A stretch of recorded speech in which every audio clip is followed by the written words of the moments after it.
Clément. Bonjour. Alors, est-ce que tu peux te présenter en quelques mots? D'où tu viens, quel est ton parcours, associatif ou professionnel, comme tu choisis. Ok, bah alors je m'appelle Clément, j'ai 30 ans et je viens de Normandie, de la région de Louviers. J'ai grandi à Louviers et j'ai fait mes études entre Rouen et Évreux. Et pendant mes études, je me suis un peu ouvert à ces questions de l'environnement, de l'énergie, de l'écologie en manière générale. Et donc j'ai commencé petit à petit à faire évoluer un peu mes pratiques moi au quotidien et puis à rencontrer des gens qui étaient dans cette dynamique-là.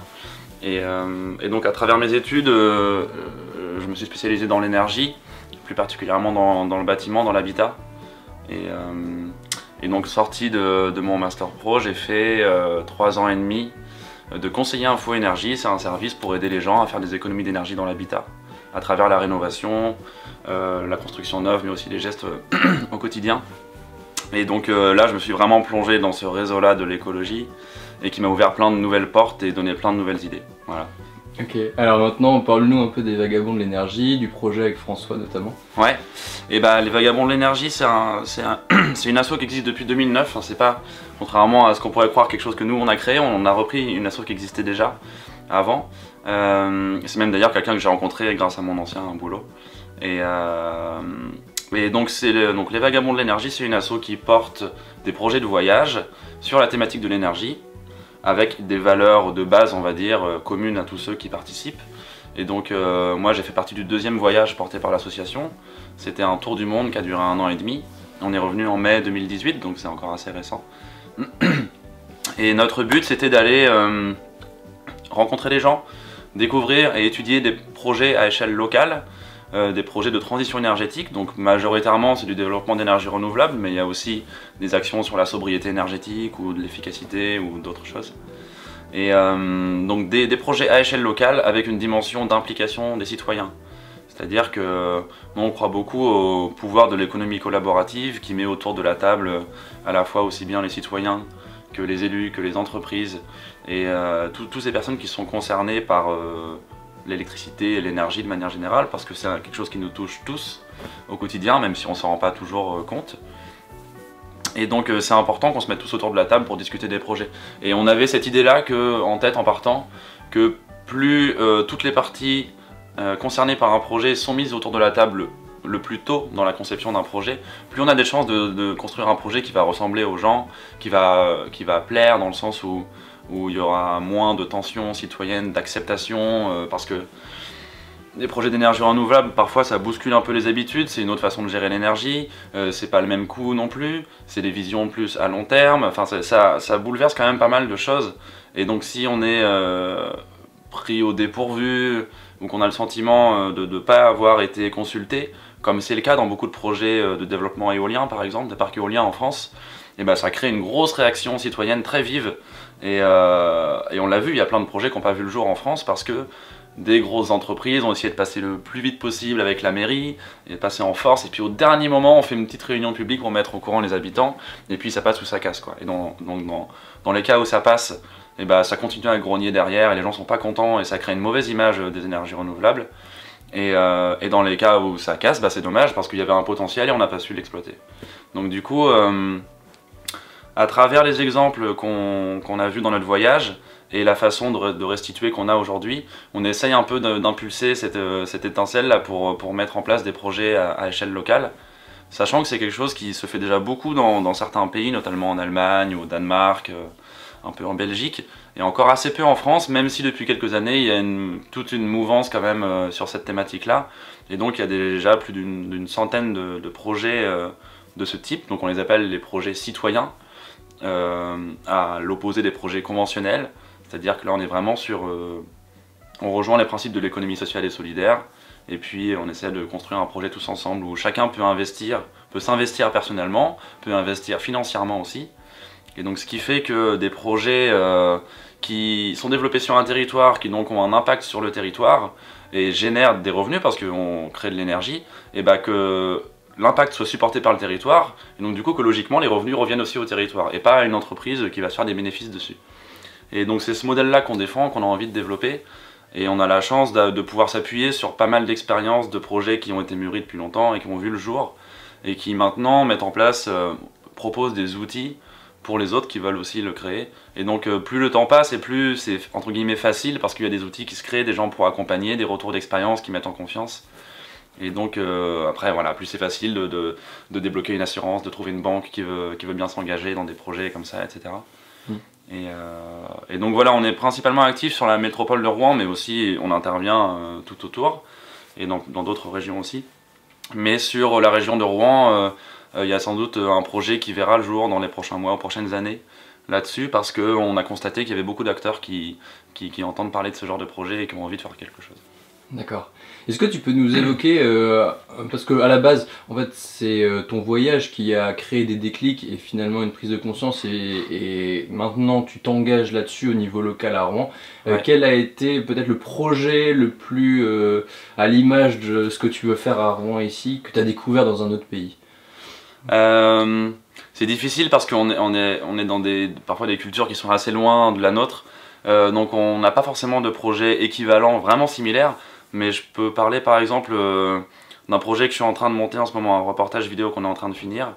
Donc c'est quand on était au Japon, on a passé quelques jours dans la province de Fukushima, donc autour de la centrale où il y a eu l'accident en 2011.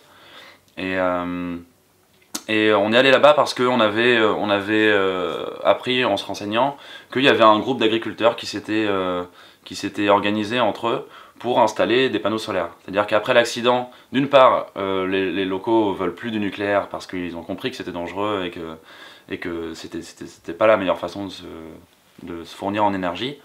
Et d'autre part, leurs terres étant contaminées, ils ont dû stopper pas mal de cultures. Et donc ils se retrouvaient avec des terres dont ils savaient pas trop quoi faire, ils savaient pas dans combien de temps elles allaient pouvoir être de nouveau utilisées pour l'agriculture. Et donc via des rencontres avec des personnes aussi qui sont venues les appuyer un peu, ils ont décidé de mettre en place ce projet, de dire bah, ces terres-là on va les utiliser pour produire une énergie propre et qui va servir à toute la communauté autour. Et donc ils se sont fédérés, ils ont fait une levée de fonds à échelle nationale et donc ils ont pu installer deux petites fermes solaires sur des champs, quoi, dans l'espace agricole. Et donc ce projet-là a mis un peu de temps à voir le jour, aujourd'hui ça marche, et donc on est allé voir un peu les personnes qui avaient été impliquées dans ce projet-là, déjà pour avoir leur ressenti vis-à-vis du nucléaire, de Fukushima, de l'accident, de ce qui s'était passé, et comment ils ont vécu ça après, et qu'est-ce qui les a amenés à porter ce projet-là. Et puis dans la réalité, comment ils se sont organisés entre eux, comment ça s'est fait, qui a financé, et puis aujourd'hui est-ce que ça marche, est-ce que les gens sont contents, est-ce qu'il y a d'autres projets comme ça qui voient le jour, etc., quoi. Donc voilà, par exemple, et en l'occurrence c'est un exemple auquel on peut s'apparenter plus facilement que d'autres, parce que là on est dans un pays qui a le même niveau de développement que la France à peu près, alors qu'on a été dans des pays qui sont beaucoup plus en voie de développement, ou dans des zones rurales très très reculées avec des modes de vie qui nous correspondent pas trop. Donc c'est intéressant, mais là ce qui est intéressant c'est que c'est des gens comme nous, quoi, dans le sens où ils ont le même environnement de vie, quoi. D'accord. Qu'est-ce que tu peux évoquer vos actions concrètes depuis que vous êtes revenu de votre voyage ici à Rouen et dans les alentours? Et ouais, pour l'instant c'est surtout de la sensibilisation, du dialogue, du reportage, dans le sens où on rapporte ce qu'on a vu, quoi. On témoigne de ce qu'on a appris et on porte un message en fonction de nos valeurs et en utilisant des illustrations par ce qu'on a vu dans le voyage. Donc pour l'instant c'est beaucoup de conférences, de projections, débats dans lesquels on essaye vraiment de susciter la discussion. C'est quelque chose qu'on améliore au fur et à mesure parce que c'est pas toujours facile de faire discuter les gens sur ces sujets-là. Donc c'est beaucoup ça, on prévoit d'aller dans des écoles aussi, voir. Et puis, comme je le disais, donc il y a ce projet qui est un petit peu en train de naître, là, qui est encore dans la couveuse, mais sur la métropole de Rouen, d'installer peut-être des panneaux solaires sur les bâtiments publics, avec un portage citoyen et une gouvernance partagée. Et donc on veut être force de proposition dans ce projet-là. On veut s'impliquer dedans et donner notre point de vue et enfin, en l'occurrence, je me forme à l'accompagnement de ce genre de projet-là pour pouvoir travailler dessus par la suite. Et donc, comme je sais qu'il y a pas mal de forces vives sur la métropole qui sont prêts à s'engager dans ce genre de projet, il y a vraiment un potentiel à exploiter, quoi. Ça marche. Tu dis que tu te formes, etc. Est-ce que tu as un exemple, un modèle intellectuel ou un militant, un livre à lire pour des gens qui sont pas forcément très au clair avec toutes ces idées-là. Ouais. Voilà, si quelqu'un veut aller creuser un peu la question, qu'est-ce que tu lui conseilles de lire? Il y a énormément de littérature sur le sujet et donc du coup c'est pas toujours facile de s'y retrouver effectivement. Moi j'aime bien les idées plutôt positives et donc si j'avais un conseil ce serait le manuel de transition écrit par Rob Hopkins. Rob Hopkins c'est un anglais qui vient de Totnes, donc en Angleterre, et c'est lui qui a fondé le mouvement des villes et territoires en transition. Donc c'est-à-dire que dans sa ville il a engagé un processus de transition global et pas uniquement point par point, c'est-à-dire qu'il a réussi à rassembler assez de personnes pour pouvoir avoir des leviers d'action sur à la fois le social, l'économique. Pardon. Je la repasse. Non, bon.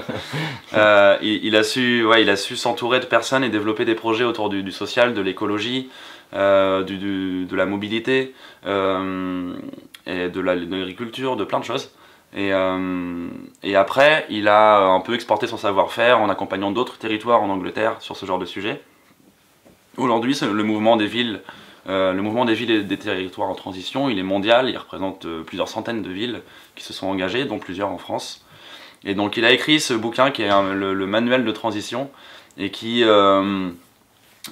explique, donc c'est un peu un retour d'expérience de ce qu'il a fait dans sa commune et qui donne des clés, des billes pour rassembler les gens. Donc c'est à la fois des idées pour se retrouver tous ensemble et à la fois des méthodes aussi de communication bienveillante ou de façon de s'exprimer en public, de donner la parole, de pouvoir s'écouter pour avoir des débats qui sont constructifs. Et voilà, ce genre de choses. Il est plein de bonnes idées, c'est un livre qui est hyper positif et qui est très lucide par rapport à la situation dans laquelle on est aussi. Et donc ouais, que je recommande pas mal. D'accord. Est-ce que Rob Hopkins est familier, j'imagine que oui, mais tu peux peut-être détailler un peu, et même toi ta position là-dessus, sur la question des low-tech? Qu'est-ce qu'il en pense et qu'est-ce que tu en penses toi personnellement de ça? Je ne saurais pas dire ce qu'il en pense, mais j'imagine qu'il est forcément favorable parce que on connaît de mieux en mieux aujourd'hui l'impact des hautes technologies sur l'environnement, que ce soit par leur fabrication, l'extraction des matières premières, que par leur utilisation, donc on va dire le big data, tout ce qui est stockage d'informations en ligne, etc. Et le recyclage derrière. Donc on a tout un cycle qui est pas génial, donc évidemment que du low-tech c'est forcément mieux dans le sens où recycler sa machine à laver, mettre un pédalier dessus et puis faire tourner, faire laver son linge en pédalant. Et évidemment que ce sera toujours mieux plutôt que de se racheter une nouvelle machine à laver complètement connectée avec de l'électronique partout et qui est vendue en se disant pour faire des économies d'énergie alors qu'il y a plein d'autres façons de faire. Donc oui, évidemment que c'est mieux. Après, c'est difficile parce qu'on est quand même dans un monde où on est embarqué dans cette vitesse quotidienne et on a envie de l'utiliser. Je pense que même dans le milieu écolo, le low-tech a du mal à faire sa place parce qu'on est embarqué dans ce monde-là, quoi. Et voilà, là on a une caméra qui nous filme, je sais pas comment on le ferait en low-tech, quoi. Donc le low-tech est hyper intéressant, il est à développer dans plein de secteurs, mais je pense qu'il faut pas se voiler la face, ça suffira pas à vraiment changer de paradigme et à faire une transition écologique suffisante pour contrer le réchauffement climatique, etc. Et il y a vraiment un modèle à changer beaucoup plus profondément que ça, mais ça en fait partie, effectivement, ça en fait forcément partie de la transition.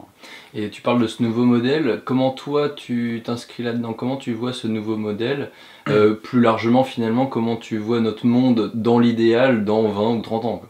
Ok, ça c'est une question vraiment dure. Ouais, vraiment difficile. Vraiment dure parce que même si c'est 20 ou 30 ans, c'est pas si loin, on a vraiment du mal à savoir ce qui va se passer. Et en l'occurrence, moi j'ai tendance à être assez pessimiste sur la question, dans le sens où je crois, on sait que le capitalisme va s'effondrer un jour ou l'autre, ça c'est sûr, que ce soit dans 10 ans ou dans 200, c'est sûr que ça arrivera parce qu'on peut pas avoir une croissance infinie dans un monde fini.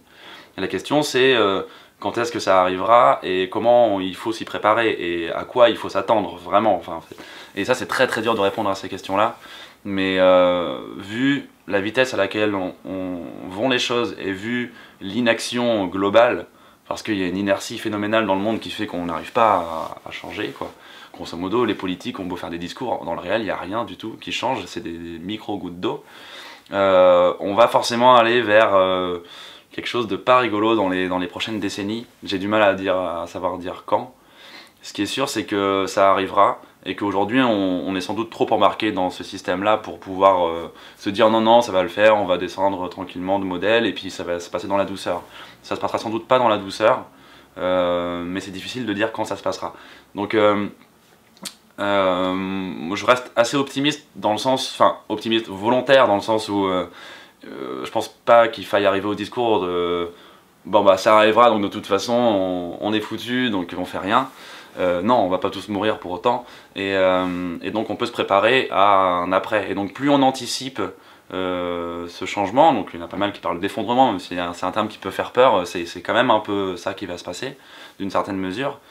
Plus on anticipe cet effondrement en se préparant à être autonome de manière locale, plus on a de chances que ça se passe relativement bien et qu'on s'adapte plus facilement à cette transition qui un jour ou l'autre sera un peu brutale, quoi. Donc je sais plus ce que je voulais dire. C'est pas grave.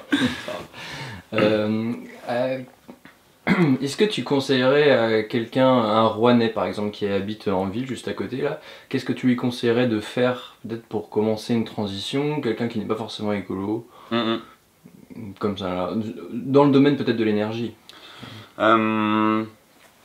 Alors la première chose, c'est déjà si on n'est pas forcément convaincu ou qu'on a envie d'en savoir plus, c'est de se renseigner, donc c'est de regarder je sais pas moi, des reportages, des documentaires, de lire des articles, des bouquins, se faire une idée parce qu'il faut toujours croiser les avis, c'est important.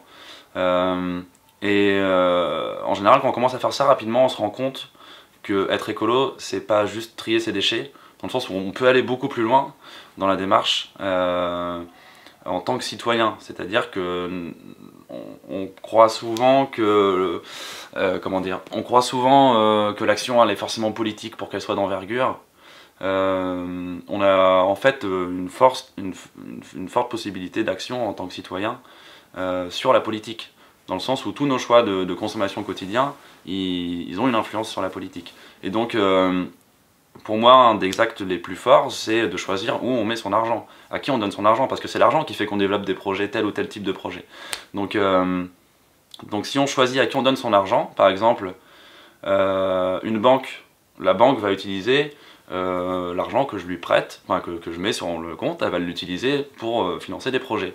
Aujourd'hui, on a très peu de regard sur ces projets-là, et on ne sait pas ce qui est utilisé, enfin on ne sait pas ce qui est fait de cet argent-là, quoi. On a du mal à le savoir en tout cas. Et ben il y a des banques qui sont beaucoup plus transparentes et qui proposent de financer des projets uniquement éthiques avec une transparence totale avec ses clients. Donc ça peut être une chose à faire. On peut parler un peu du même sujet par rapport à l'énergie, en tout cas l'électricité. À qui on donne notre argent? Est-ce qu'on donne notre argent à des fournisseurs d'électricité qui vont financer le nucléaire ou d'autres énergies polluantes? Ou est-ce qu'on donne notre argent à un fournisseur d'électricité qui va développer des projets d'énergie renouvelable? Donc là, il y a là aussi toutes les informations en ligne qui permettent de se rendre compte de ça. À qui on donne notre argent quand on achète à manger? Donc est-ce que c'est un supermarché qui va donner entre 2 et 5% du prix de ce qu'on achète va revenir au producteur? Ou est-ce qu'il n'y a pas des possibilités de s'approvisionner de manière plus locale ou en tout cas plus directe en circuit court et du coup de donner 30-50% du prix directement au producteur? Il y a plein voilà, de façons d'être acteur. Après, il y a aussi tous les gestes au quotidien, évidemment, chez soi, économiser de l'énergie, faire attention aux produits qu'on utilise, on peut fabriquer ses produits d'entretien soi-même, etc. Enfin, il y a tout un panel de choses qu'on peut faire et qui peuvent, au premier abord, paraître un peu lourdes, c'est-à-dire qu'on peut se dire « Non mais tout ça, là, mais comment je vais faire? C'est pas possible, j'y comprends rien, ton truc, c'est beaucoup trop. » Et on a tous des sensibilités dans des domaines qui sont pas les mêmes, et donc je sais pas si pour moi l'important c'est de bien manger, bah, peut-être que mon premier effort sur l'écologie ça va être d'aller dans une AMAP ou de m'approvisionner avec des produits biologiques ou des produits locaux. Je sais pas moi, si moi j'adore me déplacer, aller en vacances, peut-être que je vais réfléchir à d'autres façons de partir, d'aller en vacances, etc. Enfin, du coup il y a plein de choses sur lesquelles on peut travailler. Il faut trouver la porte d'entrée pour pouvoir commencer à faire des petits gestes les uns après les autres. Il n'y a que comme ça qu'on peut y arriver, sinon on a une montagne devant soi, on ne sait pas par quel chemin monter et c'est trop dur quoi. Donc il vaut mieux faire le tour et puis prendre son temps. quelle relation tu as avec François? Est-ce que c'était un ami avant? Est-ce que tu l'as rencontré grâce au Vagabond? Finalement, plus largement, quel est le rôle de ce réseau aussi? Je pense que là, tu l'as pas forcément évoqué dans le panel d'actions que tu viens de nous énumérer. Peut-être le rôle des réseaux et des gens qu'on côtoie finalement. Ouais. Alors François, on s'est rencontrés, je crois 3 ans avant qu'on parte, 3-4 ans avant qu'on parte en voyage. Donc c'était pas forcément un ami de longue date avant. Mais on s'est rencontrés parce qu'on était ensemble actifs dans l'association de protection de la ferme des Bouillons. Donc pour ceux qui connaissent un peu, dans la région rouennaise, on a une mini ZAD, un peu comme Notre-Dame-des-Landes, mais en échelle beaucoup plus petite et à côté de Rouen, pour protéger une ferme qui est menacée d'être détruite et bétonnée pour en faire autre chose. Et donc on s'est rencontrés dans le cadre de cette lutte-là. Et donc forcément, on avait tout de suite déjà des valeurs en commun, et puis on a développé une sensibilité commune, on a commencé à faire quelques actions ensemble. Et moi qui avais déjà ce projet en tête depuis pas mal de temps, mais qui cherchait la bonne personne pour le faire, je voulais pas faire ce voyage tout seul. Voilà, j'ai vu en François une personne qui pouvait amener beaucoup de choses dans le projet, et donc je lui ai proposé de faire ça. Et c'est comme ça que ça a démarré, donc voilà. C'était quoi la deuxième partie de la question? Le pouvoir de levier des réseaux peut-être. Ouais. Alors les réseaux, ouais, moi je trouve que c'est un des trucs les plus importants, mais ça correspond à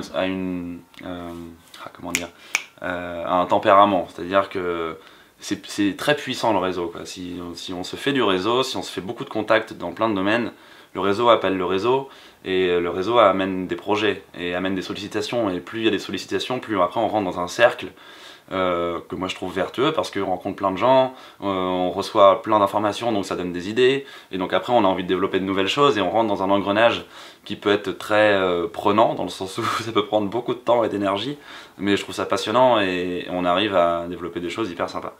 Donc le réseau pour moi c'est primordial, on se rend pas forcément compte de tout ce qui se passe autour de chez nous, et en fait il y a plein d'assauts, plein d'initiatives qu'on peut valoriser, qu'on peut rejoindre, et d'autres qu'on peut créer. Il y a tout qui est possible et il y a encore beaucoup de choses à faire. Et ce qui est intéressant, c'est qu'il y a... le tissu associatif français a toujours été très dense, mais sur la question de l'environnement, il explose depuis quelques années. On voit vraiment qu'il y a plein de trucs qui se créent de partout. Donc c'est positif parce que du coup, ça témoigne d'une prise de conscience collective et que chacun a envie de faire des choses. Et donc, il n'y a pas de souci, c'est assez facile finalement. Si on veut aujourd'hui agir, qu'on ne sait pas trop comment, on peut rejoindre un réseau et puis on va vite rentrer dans ce groupe un peu là qui va sans doute nous inspirer des actions. Quelle a été la plus grosse difficulté dans cette initiative-là des Vagabonds de l'énergie? La plus grosse difficulté que peut-être tu as dû surmonter et voir même tu t'es dit oula, est-ce que je dois abandonner en fait? Pendant le voyage? Pendant le voyage, pendant tout le projet, ouais. Je pense que, en l'occurrence pendant le voyage à mon avis. Ouais. Elle est assez facile à faire ressortir, même si c'est quelque chose d'assez personnel, donc c'est pas forcément évident. Mais c'est la relation qu'on a eue avec François, parce que voyager à deux pendant 1 an et demi, c'est beaucoup. C'est énorme, et le fait d'avoir un projet, ça nous a incité à être un peu tout le temps ensemble, et vu qu'on prenait pas l'avion, on passait beaucoup de temps dans les transports, donc on avait finalement assez peu de temps à passer pour soi. Donc la plus grosse difficulté qu'on a eue, c'était de savoir communiquer entre nous pour que ça se passe bien. Et donc on a réussi, c'est cool. Mais c'est vrai que ça n'a pas toujours été facile, et en l'occurrence c'est le seul facteur qui aurait pu faire bugger le projet en cours de route, quoi. Parce que l'humain, c'est le truc peut-être le plus dur à gérer, et dans les projets de développement d'énergie renouvelable, c'est aussi le truc le plus dur à gérer. Et dans notre vie au quotidien, finalement, c'est ça aussi, quoi. Donc, sauf que là, on est tout le temps ensemble pendant une période assez longue, donc c'est pas facile. Il faut savoir un peu prendre sur soi, prendre du recul, et discuter, surtout discuter beaucoup, se dire les choses. Et ça a été une belle expérience à ce niveau-là, parce que si on n'avait pas eu le projet, sans doute qu'on n'aurait pas réussi à mener ce voyage au bout. Mais le projet était un peu au-dessus de nous, et en tout cas on y tenait beaucoup, donc on a fait ce qu'il fallait pour que ça se passe bien entre nous, et ça l'a fait. Chouette. Plus largement, alors là, très grande question, qu'est-ce que ce projet a changé dans ta vie en règle générale? Ouais, putain. Qu'est-ce que ce projet a changé dans ma vie? Il m'a permis d'apprendre beaucoup de choses déjà, je pense. dans le sens où on voit souvent des infos du monde entier, du pays, du machin, le truc, et c'est hyper agréable en fait de dire ah ouais, ce pays-là, mais j'y étais et je vois à peu près comment ça marche au quotidien, et parce que les images finalement qu'on a à la télé, elles sont tellement rapides et tellement sélectionnées que on se rend pas compte quoi. Et donc en fait, ça m'a permis de casser tout un tas de clichés que j'avais dans ma tête. Et ça, c'est une bonne base pour déjà redescendre sur Terre et comprendre que les gens finalement ont les mêmes préoccupations que nous un peu partout, quoi. Et donc, putain merde, j'avais un exemple en tête, je l'ai perdu. Ouais, par exemple, en Inde, on voit souvent cette image du train qui est bondé de monde, où il y a du monde sur le toit, des gens qui s'accrochent au truc partout, et donc il y a cette fameuse photo là où il y a plus de surface de gens que de surface de train quand on le regarde de face, quoi. Et donc en fait on s'aperçoit en voyageant en Inde que c'est pas du tout la réalité. C'est la réalité pour quelques trains bien localisés, qui sont des trains régionaux très locaux, et parce que c'est des voyageurs tous les jours qui font ça. Mais sur les grandes lignes et sur la majorité des lignes en Inde, bah c'est des cabines un peu comme on a chez nous. Alors c'est pas aussi confortable et pas aussi propre, et voilà, parce que le pays est complètement différent que du nôtre. Mais c'est pas du tout aussi bondé, et les gens sont très agréables, et on n'est pas toujours les uns sur les autres. Et même si c'est un peu route, ça, clairement, quoi, quand même, c'est pas comme chez nous. Mais voilà, tout un tas de clichés comme ça qui démontent et qui permettent de relativiser tout ce qu'on entend. Et je sais pas, des clichés sur la pauvreté, des clichés sur le langage, des clichés sur plein de trucs. Et donc ça permet de mieux s'ouvrir, je trouve, quand on entend après une information par rapport à un pays. Après, ça m'a donné beaucoup de contacts à travers le monde, ça m'a appris à parler espagnol, ça m'a appris à mieux parler anglais, et finalement ça donne aussi accès à des documents qu'on peut du coup mieux comprendre maintenant, parce que en anglais il y a énormément de sources d'infos vachement intéressantes.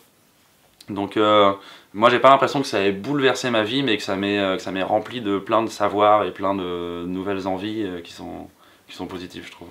Alors on a en haut, le site web, où il y a à peu près toutes les infos et les liens vers tous nos reportages et nos pages et tout. À gauche, il y a la chaîne YouTube, dans laquelle il y a nos reportages. Pour l'instant, il y en a 8, il y en aura 2 qui vont encore venir, parce qu'on a encore un peu de retard. Nos reportages qu'on a fait en cours de voyage. Et il y a aussi nos vidéos en cours de voyage, qui sont un peu plus informelles, mais où là, on partage plus ce qu'on a vécu dans le voyage. Et à droite, il y a la page Facebook, où là, on va relayer plus nos événements au quotidien. On va faire de la com sur nos conférences, nos interventions à droite, à gauche, les événements auxquels on participe. Et voilà, c'est déjà pas mal. Et puis après, si on veut nous contacter, il y a tout sur le site, il y a nos numéros de téléphone, notre adresse mail. Moi je suis sur Rouen, François est sur Caen, on a aussi un ancien vagabond qui est sur Nantes. On a des nouveaux projets aussi, ça c'est important peut-être d'en parler, juste de le dire, mais il y a une vagabonde qui part entre 4 et 6 mois au Brésil, début 2019, étudier les barrages hydroélectriques et les impacts sociaux et la gestion du gouvernement et la gestion locale, comment ça se passe, etc. Et puis on a aussi une nouvelle vagabonde qui part là en mois de décembre pendant 2 mois au Costa Rica et en Colombie et au Pérou, si je ne me trompe pas, et qui va aller recenser quelques projets d'économie collaborative liés à l'énergie. Voilà.